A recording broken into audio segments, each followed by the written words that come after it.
नमस्कार मित्रों, मैं स्वामी विवेकानंद सांस्कृतिक केंद्र से मोनिका। आज हम हिंदी साहित्य के स्वर्ण युग की बात करेंगे, यानी भक्ति काल की बात करेंगे। हिंदी साहित्य के पूर्व मध्य काल की बात करेंगे।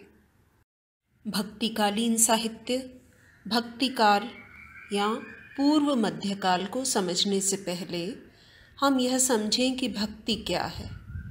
आचार्य शुक्ल के अनुसार भक्ति धर्म का रसात्मक रूप है।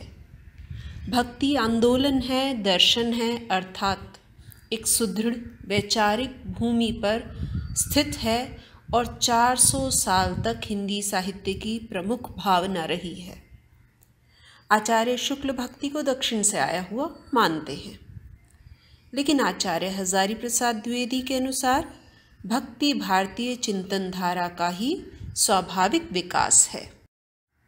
भक्ति के आद्य आचार्य रामानुज जी का जन्म कांचीपुरम के पास हुआ और उनके शिष्य रामानंद भक्ति को दक्षिण से उत्तर भारत लाए। रामानुजाचार्य के दर्शन ने ही भक्ति को उत्तर भारत में वैचारिक आधार प्रदान किया। सिद्धों की सहजता और चित्त की निर्मलता ने भक्ति भावना को और ऊंचा उठा दिया। सरहपा ने कहा, देह जैसा तीर्थ न मैंने सुना न देखा। चित्त की निर्मलता पर आधारित भक्ति की दो धाराएं आगे प्रवाहित हुई, सगुण भक्ति धारा और निर्गुण भक्ति धारा। 14वीं शती में दिल्ली में भारत की केंद्रीय सत्ता स्थापित होने के बाद जब सड़कें बड़े पैमाने पर बनी तो व्यापार की बढ़ोतरी हुई। देश के विभिन्न क्षेत्रों के लोगों का मिलना जुलना भी ज़्यादा बढ़ा और कई भारत के नगर व्यापार और सांस्कृतिक आदान प्रदान का केंद्र बनकर उठ खड़े हुए।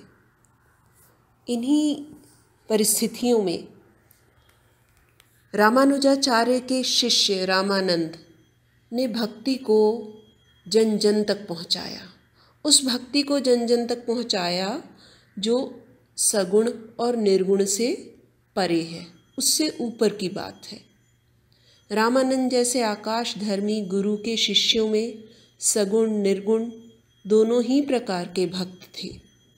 उत्तर भारत के भक्तों में जायसी, रहीम और रसखान जैसे मुस्लिम भक्त कवि भी शामिल थे।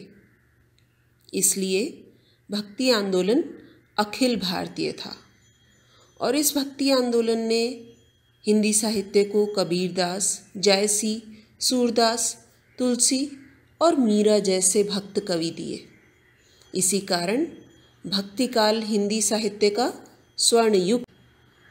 निर्गुण और सगुण दोनों प्रकार के भक्तों के भगवान या इष्ट देव कृपालु हैं, सहृदय हैं, दयावान हैं, करुणाकर हैं और मानवीय भावनाओं से युक्त हैं। निर्गुण सगुण में अंतर यह है कि निर्गुण ईश्वर निराकार है, अवतार नहीं लेते, पर फिर भी सब जगह उपस्थित हैं।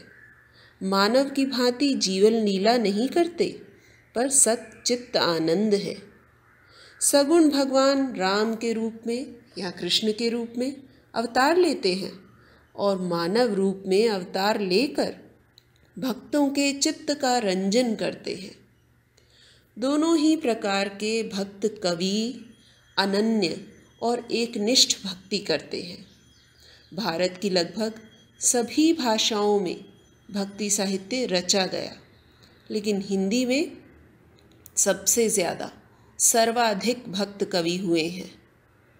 जो कवि दूसरी भाषाओं में भक्त रचनाएं करते थे वे हिंदी में भी लिखते हैं। नामदेव ने मराठी में गीत लिखे तो साथ ही हिंदी में भी लिखे। गुरु नानक देव ने पंजाबी के साथ साथ हिंदी में भी रचनाएं। निर्गुण संतों ने ज्ञान का आश्रय लिया तो निर्गुण सूफी कवियों ने प्रेम का आश्रय लिया। एक तरफ कबीरदास ज्ञान के प्रवाह में डूब जाते हैं तो जायसी प्रेम की धारा में बहते हैं। सगुण भक्त कवियों ने कृष्ण की भक्ति की और सूरदास और मीराबाई जैसे कवियों की रचनाएं हमारे सामने आईं, तो दूसरी ओर तुलसी जैसे कवियों ने राम की भक्ति में रामचरितमानस रच डाला। अगली कड़ी में, अगले पाठ में हम बात करेंगे निर्गुण धारा के संत कवियों के बारे में और सूफी कवियों के बारे में, साथ ही सगुण धारा के कृष्ण भक्त कवियों के बारे में और राम भक्त कवियों के बारे में। धन्यवाद आपके समय के लिए। सुरक्षित रहें, जीवन बचाएं।